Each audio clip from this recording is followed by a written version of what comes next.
सुप्रभात छात्रों, कैसे हैं आप लोग? ठीक हैं। देखिए, आज मैं इस वीडियो में क्लास 10th क्षितिज हिंदी क्षितिज का अध्याय 1 सूरदास पद का प्रश्नोत्तर लिखवाने जा रहा हूँ। प्रश्नों की कुल संख्या 12। ध्यान दीजिएगा। देखिए, पहला प्रश्न है कि गोपियों द्वारा उद्धव को भाग्यवान कहने में क्या व्यंग निहित है। उत्तर है कि गोपियाँ उद्धव को भाग्यवान कहते हुए व्यंग कसती है कि श्री कृष्ण के सानिध्य में रहते हुए भी वे श्री कृष्ण के प्रेम से सर्वथा मुक्त रहे। वे कैसे श्री कृष्ण के स्नेह व प्रेम के बंधन में अभी तक नहीं बंधे, कृष्ण के प्रति कैसे उनके हृदय में अनुराग उत्पन्न नहीं हुआ, अर्थात श्री कृष्ण के साथ कोई व्यक्ति एक क्षण भी व्यतीत कर ले तो वह कृष्णमय हो जाता है, परंतु ये उद्धव तो उनसे तनिक भी प्रभावित नहीं है। प्रेम में डूबना तो अलग बात है। ठीक है। इस तरह देखते हैं दूसरा प्रश्न कि उद्धव के व्यवहार की तुलना किस किस से की गई है। गोपियों ने उद्धव के व्यवहार की तुलना निम्नलिखित उदाहरणों से की है। पहला कि गोपियों ने उद्धव के व्यवहार की तुलना कमल के पत्ते से की है, जो नदी के जल में रहते हुए भी जल की ऊपरी सतह पर ही रहता है, अर्थात जल का प्रभाव उस पर नहीं पड़ता है। श्री कृष्ण का सानिध्य पाकर भी वह श्री कृष्ण के प्रभाव से मुक्त है। दूसरा, वह जल के बीच रखे तेल के गागर मतलब मटके की भांति है, जिस पर जल की एक बूंद भी टिक नहीं पाती।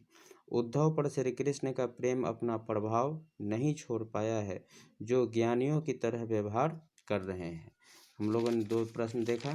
अब देखते हैं आगे तीसरा प्रश्न कि गोपियों ने किन किन उदाहरणों के माध्यम से उद्धव को उलाहने दिए हैं।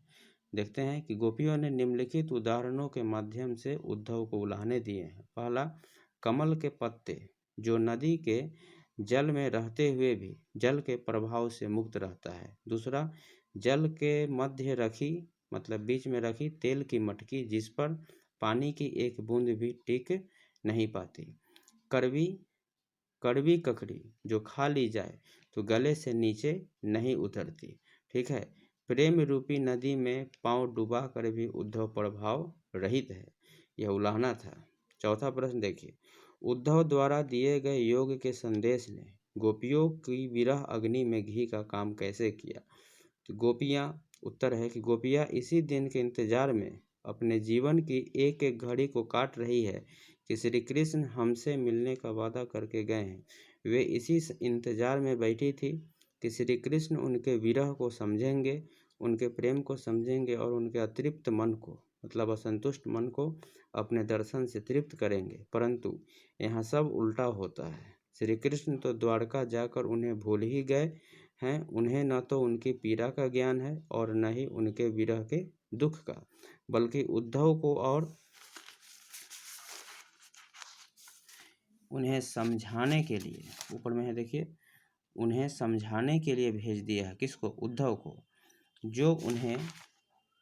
जो उन्हें श्री कृष्ण के प्रेम को छोड़कर योग साधना करने का भाषण दे रहा है। यह उनके दुख को कम नहीं कर रहा, अपितु उनके हृदय में जल रही विरह की अग्नि में घी का काम कर उसे और प्रज्वलित कर रहा है। ठीक है। 5वां प्रश्न देखिए, मर्यादा न लही के माध्यम से कौन सी मर्यादा न रहने की बात की जा रही है। उत्तर है कि गोपियों ने अपने प्रेम को कभी किसी के सामने प्रकट नहीं किया था। वह शांत भाव से श्री कृष्ण के लौटने की प्रतीक्षा कर रही थी। कोई भी उनके दुख को समझ नहीं पा रहा था। वह चुप्पी लगाए अपनी मर्यादाओं में लिपटी हुई इस वियोग को सहन कर रही थी कि वे श्री कृष्ण से प्रेम करती है, परंतु इस उद्धव के योग संदेश ने उनको उनकी मर्यादा छोड़कर बोलने पर मजबूर कर दिया है, अर्थात जो बात सिर्फ वही जानती थी आज सबको पता चल जाएगी। प्रश्न संख्या 6 देखिए कि कृष्ण के प्रति अपने अनन्य प्रेम को गोपियों ने किस प्रकार अभिव्यक्त किया है। तो देखिए, कृष्ण के प्रति अपने अनन्य प्रेम को गोपियों ने निम्नलिखित उदाहरणों द्वारा व्यक्त किया है। पहला है, उन्होंने मतलब गोपियों ने स्वयं की तुलना चींटियों से और कृष्ण की तुलना गुड़ से की है। उनके अनुसार कृष्ण उस गुड़ की भांति है जिस पर चींटियाँ चिपकी रहती है। दूसरा है, उन्होंने स्वयं को हाड़िल पक्षी व श्री कृष्ण को लकड़ी की भांति बताया है।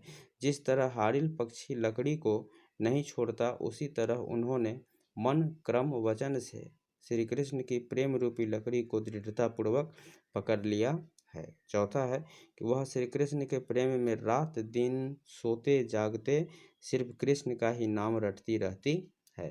हम लोगों ने 6 प्रश्न देखा, देखते हैं आगे। देखिए 7वां प्रश्न कि गोपियों ने उद्धव से योग की शिक्षा कैसे लोगों को देने की बात कही है। उत्तर है कि गोपियों के अनुसार योग की शिक्षा उन्हीं लोगों को देनी चाहिए जिनकी इंद्रियां व मन उनके बस में नहीं होते। जिस तरह से चक्री घूमती रहती है, उसी तरह उनका मन एक स्थान पर न रहकर भटकता रहता है। परंतु गोपियों की योग की आवश्यकता है ही नहीं, क्योंकि वह अपने मन व इंद्रियों को श्री कृष्ण के प्रेम के रस में डुबो चुकी है। वे इन सबको श्री कृष्ण में एकाग्र कर चुकी है। ठीक है। 8वां देखिए कि प्रस्तुत पदों के आधार पर गोपियों का योग साधना के प्रति दृष्टिकोण स्पष्ट करें। उत्तर है कि प्रस्तुत पदों में योग साधना के ज्ञान को निरर्थक बताया गया है। यह ज्ञान गोपियों के अनुसार अव्यवहारिक और अनुपयुक्त है। उनके अनुसार यह ज्ञान उनके लिए कड़वी ककड़ी के समान है, जिसे निगलना बड़ा ही मुश्किल है।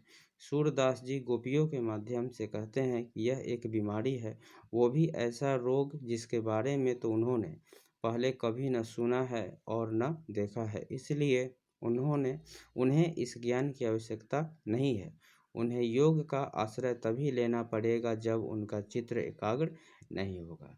हम लोग 9 नंबर प्रश्न से नेक्स्ट वीडियो में देखते हैं। ठीक है, थैंक यू।